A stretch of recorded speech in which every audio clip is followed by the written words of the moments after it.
João capítulo 3, versículo 22, diz assim a palavra de Deus: depois disso, Jesus foi com os seus discípulos para a terra da Judéia, onde passou algum tempo com eles e batizava. João também estava batizando em Enom, perto de Salim, porque havia ali muitas águas e o povo vinha para ser batizado. Isso se deu antes de João ser preso. Surgiu uma discussão entre alguns discípulos de João e um certo judeu a respeito da purificação cerimonial. Eles se dirigiram a João e lhe disseram: Mestre, aquele homem que estava contigo no outro lado do Jordão, do qual testemunhaste, está batizando e todos estão se dirigindo a ele. A isso João respondeu: uma pessoa só pode receber o que lhe é dado dos céus. Vocês mesmos são testemunhas de que eu disse: eu não sou o Cristo, mas sou aquele que foi enviado adiante dele. A noiva pertence ao noivo. O amigo que presta serviço ao noivo e que o atende e o ouve, enche-se de alegria quando ouve a voz do noivo. Esta é a minha alegria que agora se completa. É necessário que ele cresça e que eu diminua. Que Deus aplique a sua palavra aos nossos corações. Temos aqui o testemunho de João Batista a respeito de Jesus, escrito por João apóstolo. Esses escritos aqui que nós estamos estudando, o Evangelho de João, foi escrito por João apóstolo, irmão de Tiago, filho de Zebedeu, discípulo, ficou conhecido como discípulo amado. Ele escreve o seu Evangelho e aqui nesta parte do seu Evangelho ele fala de João Batista e mais um testemunho que João Batista deu acerca de Jesus.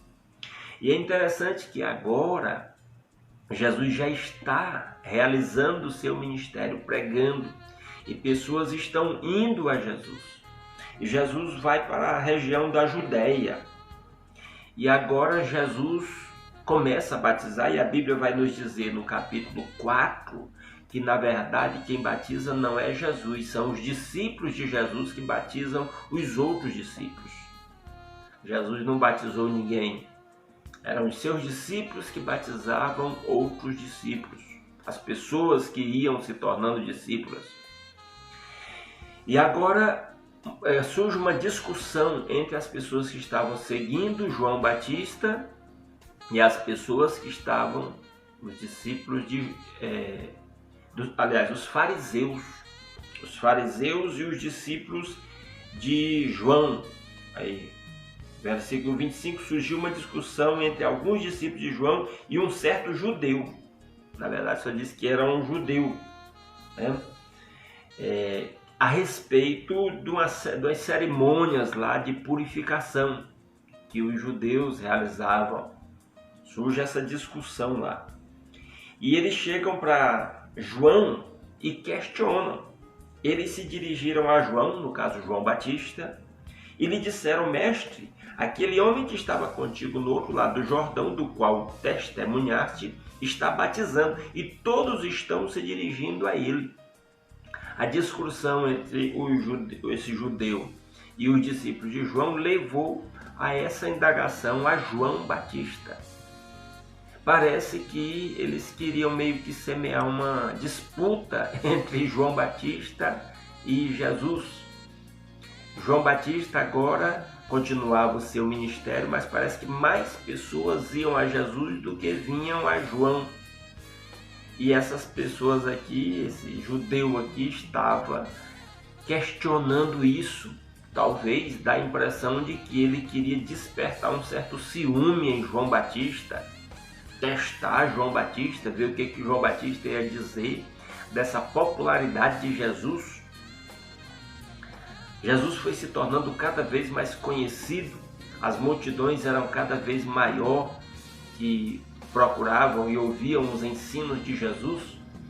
Em A Bíblia fala no segundo ano, dá a entender, né, que no segundo ano do ministério de Jesus ele tinha multidões de aproximadamente 5.000 pessoas que o seguiam, porque agora ele já era uma pessoa famosa, conhecida, não somente pelos ensinos, mas pelos milagres que realizava também. E parece que tentaram então levar João a um certo ciúme, né? Criar esse questionamento. Então, o versículo 27, quando questionaram isso com João, a isso João respondeu: uma pessoa só pode receber o que lhe é dado dos céus. Que resposta maravilhosa! Uma pessoa só pode receber o que lhe é dado do céu. Lendo isso aqui, me faz lembrar de Deuteronômio, capítulo 32 e o versículo 39, que diz assim a palavra de Deus. Ela é esclarecedora a respeito disso. Deuteronômio 32, 39. Vejam agora que eu sou o único, eu mesmo. Não há Deus além de mim. Faço morrer e faço viver, feri e curarei, e ninguém é capaz de livrar-se da minha mão. O Deus revelado nas Escrituras, o Deus criador do céu e da terra, o Deus de Israel, o Pai de nosso Senhor Jesus Cristo, Ele é o soberano Senhor de tudo. Ele é o Senhor do universo, Ele é o governador do universo. E é interessante essa palavra lá, porque ela dá autenticidade a essa palavra de João, que ela se harmoniza com o que João está dizendo. Uma pessoa só pode receber o que lhe é dado do céu.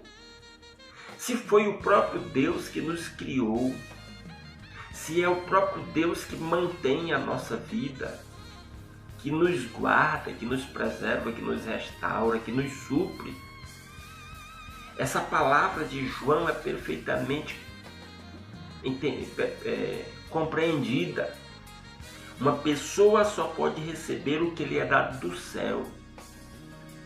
Nós somos obra das mãos de Deus. O apóstolo Paulo diz em Atos capítulo 17, a partir do versículo 23, que em Deus nós vivemos, nos movemos e existimos. É Ele quem dá a todos a vida, o fôlego e as demais coisas. Deus é quem governa tudo. Ele criou tudo. Tudo vem dele e é para Ele.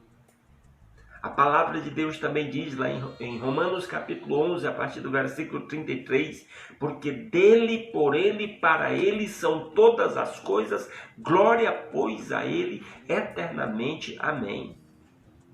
Tudo é dele. Tudo é para ele. Nós precisamos entender e crer nisso. E isso dá muita paz ao nosso coração quando nós compreendemos que tudo vem das mãos de Deus.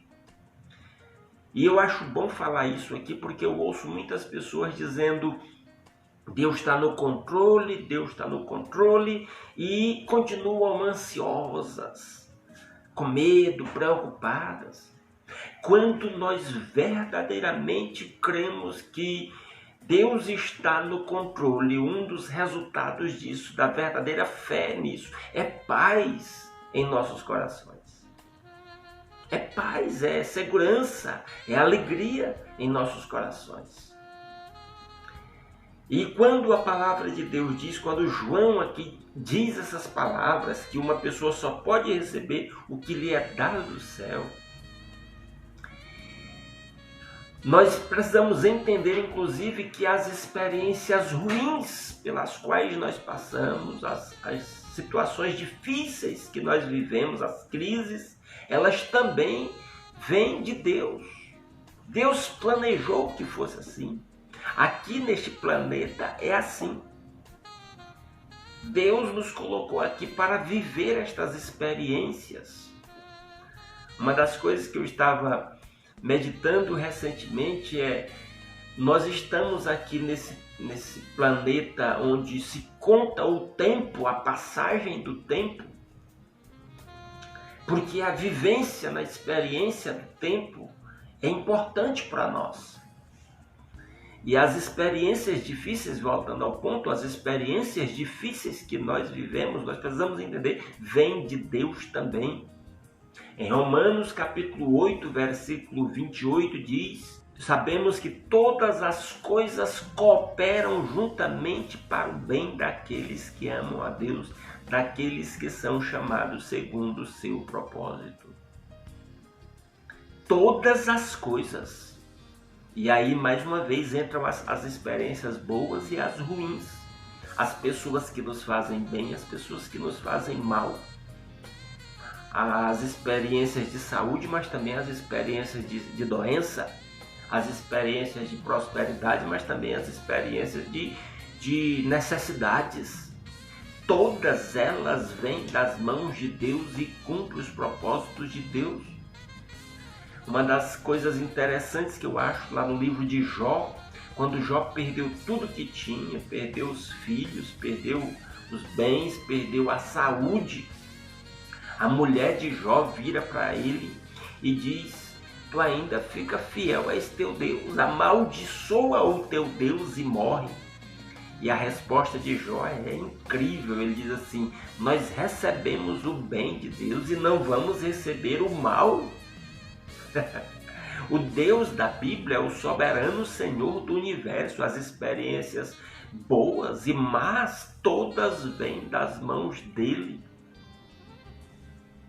E nós precisamos crer nisso e não nos desesperar, porque quando nós sabemos pelas Escrituras que Deus é amor, saber que o nosso Deus de amor, onipotente, que pode tudo, nos permite passar por experiências difíceis, ele tem um propósito final nisso e ele será glorificado nisso. E esse entendimento, e eu compartilho isso com muita alegria com os meus irmãos. Ontem à noite eu fui dormir pensando nesse texto aqui para compartilhar com os irmãos nessa palavra.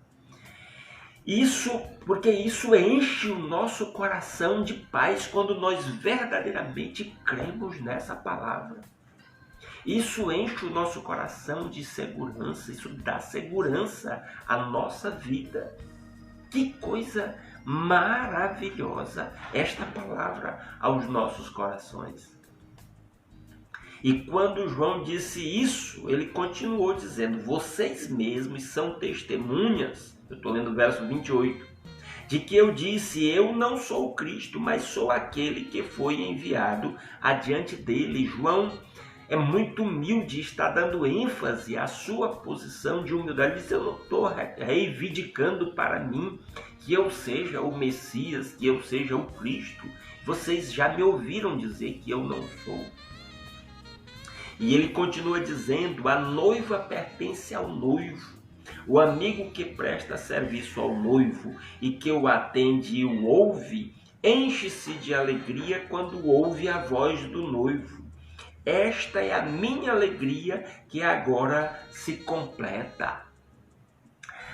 João se apresenta, usa a figura de uma festa de casamento judaica para destacar, para mostrar qual é o seu papel em relação a Cristo. Na festa de casamento, depois da noiva, o principal é o noivo. E ele diz: eu sou só o amigo do noivo. Estou ajudando o noivo no preparo do seu casamento. Ele disse: quando o amigo ouve a voz do noivo, ele enche-se de alegria. Ele estava dizendo: agora que eu vejo o Cristo a quem eu anunciei, quando eu vejo ele chegando, eu encho-me de alegria. E ele está dizendo: ele é o noivo, ele é o principal da festa. A festa é para ele. É engraçado como essa figura do noivo é usada diversas vezes na Bíblia. Há uma das passagens de ensino de Jesus em que ele compara a pregação do Evangelho a pessoas convidando pessoas para uma festa de casamento, para um banquete de casamento, em que os convidados são indignos do convite. E João, aliás, desculpem, o apóstolo Paulo, lá na carta aos Efésios, no capítulo 5, a partir do versículo 22, aliás, desculpem, isso também, quando ele aconselha os casais cristãos, ele compara o relacionamento de um casal cristão ao relacionamento de Cristo e a sua igreja, chamando a igreja de noiva de Cristo. Então, essa figura do casamento está muito presente nas Escrituras. E João está usando essa figura aqui para si mesmo e para Jesus. Ele está dizendo, eu sou só o amigo do noivo. O noivo é o principal da festa, o noivo é Cristo. E ele continua dizendo no versículo 30, é necessário que ele cresça e que eu diminua. Palavra maravilhosa, que muita gente cita e que às vezes não tem a compreensão exata da dimensão, do princípio que está por trás dessa palavra aqui. É necessário que ele cresça e que eu diminua. Essa daqui tem que ser a experiência de cada um de nós. Cristo não vai crescer na nossa vida se nós não diminuirmos, se o nosso ego não diminuir. Cristo não vai crescer em nossas vidas ou através de nós se nosso ego estiver inflado. O primeiro passo para uma pessoa seguir a Cristo, em Lucas, capítulo 9, confira na sua Bíblia aí, Evangelho de Lucas, capítulo 9, no versículo 23, Jesus diz assim, Jesus dizia a todos, se alguém quiser acompanhar-me, negue-se a si mesmo, tome diariamente a sua cruz e siga-me. Quer seguir Jesus? Primeira coisa, negue-se a si mesmo. O que é negar-se a si mesmo? Sacrificar o seu ego, suplantar, suprimir o seu ego, matar os seus impulsos egóicos, carnais, para seguir a Jesus. Não tem lugar para pessoas altivas, orgulhosas, arrogantes no reino de Deus.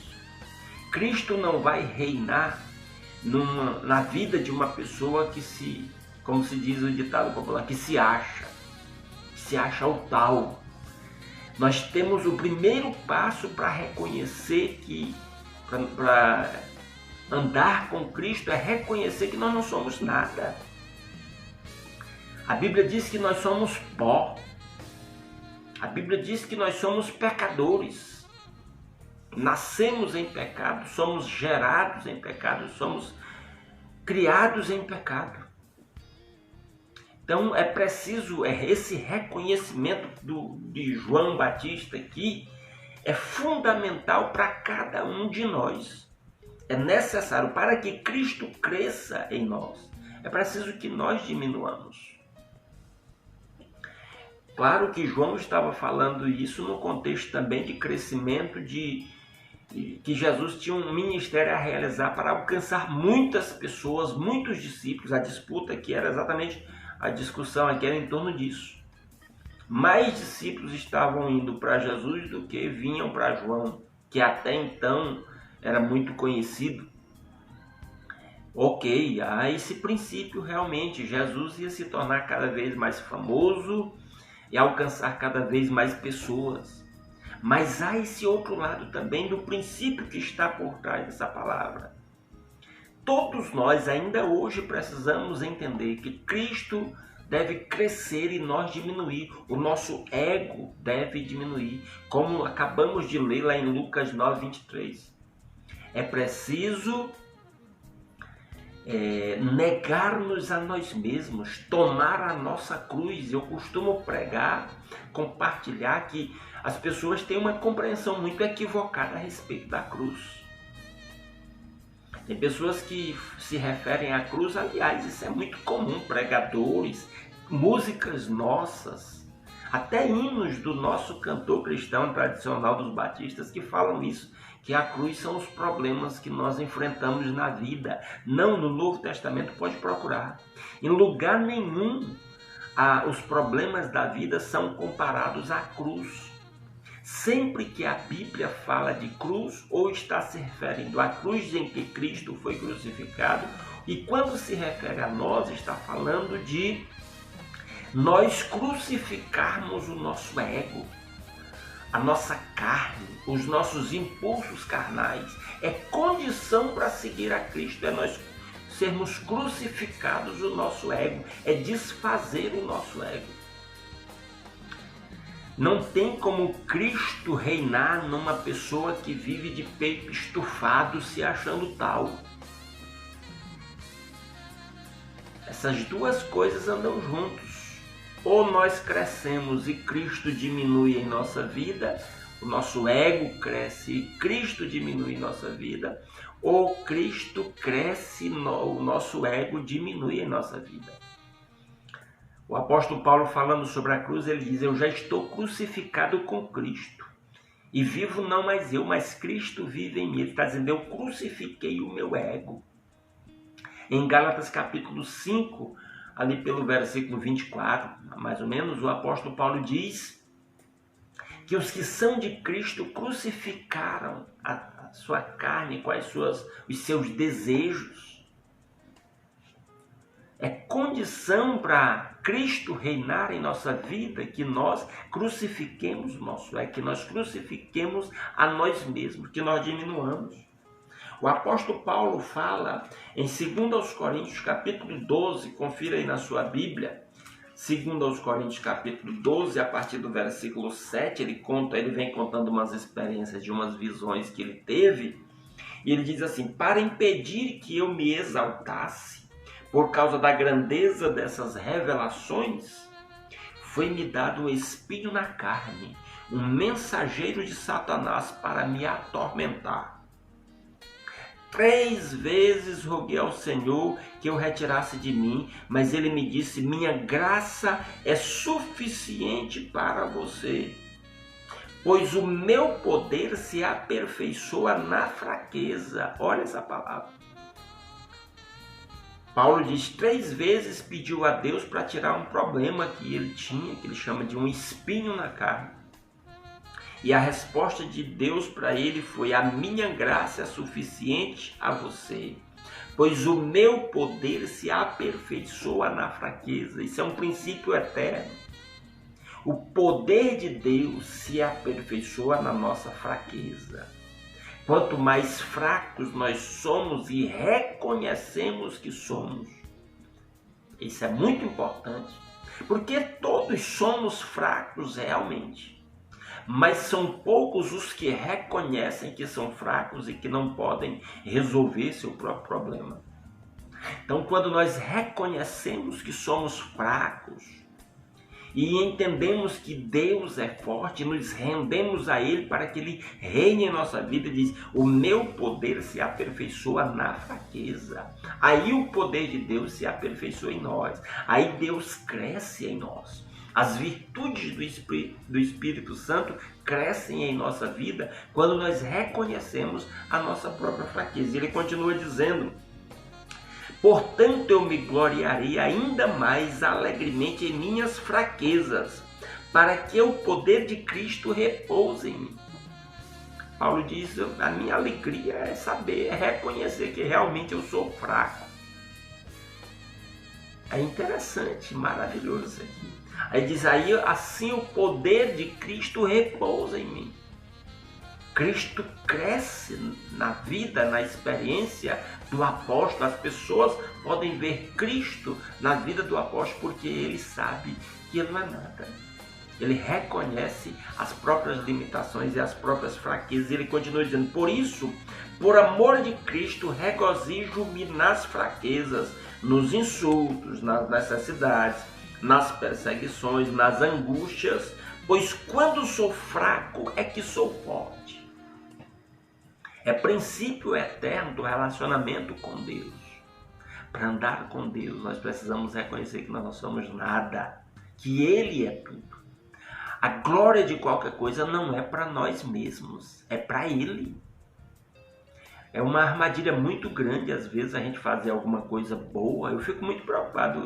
Hoje é muito comum em redes sociais pessoas fazerem boas ações, ajudarem as outras e fotografar isso, e filmar isso e colocar em rede social. Fico preocupado quando eu vejo pregadores que vão se tornando famosos, conhecidos e começam a falar grosso, se achar o tal. Isso é perigosíssimo. Nós não somos nada. Essas duas palavras do João Batista são pertinentes para nós nessa manhã. A primeira palavra, quando ele disse: ninguém pode receber nada que não lhe seja dado do céu. Aí no versículo 27, uma pessoa só pode receber o que lhe é dado dos céus. Nos escritos de João, aqui no Evangelho de João, nós vamos ver isso mais de uma vez. Nós não temos nada nessa vida, nem de bom nem de ruim, que não tenha sido Deus que nos tenha dado. Não temos motivo nenhum para nos orgulhar das nossas conquistas. Se não glorificarmos a Deus, tomarmos a glória para nós mesmos, nós estamos correndo um sério risco. E no versículo 30, é necessário que ele cresça e que eu diminua. É necessário que eu diminua, que eu mate meu ego, meu orgulho, minha soberba cada vez mais, para que Cristo reine na minha vida. Que Deus fale ao coração de cada um dos meus irmãos.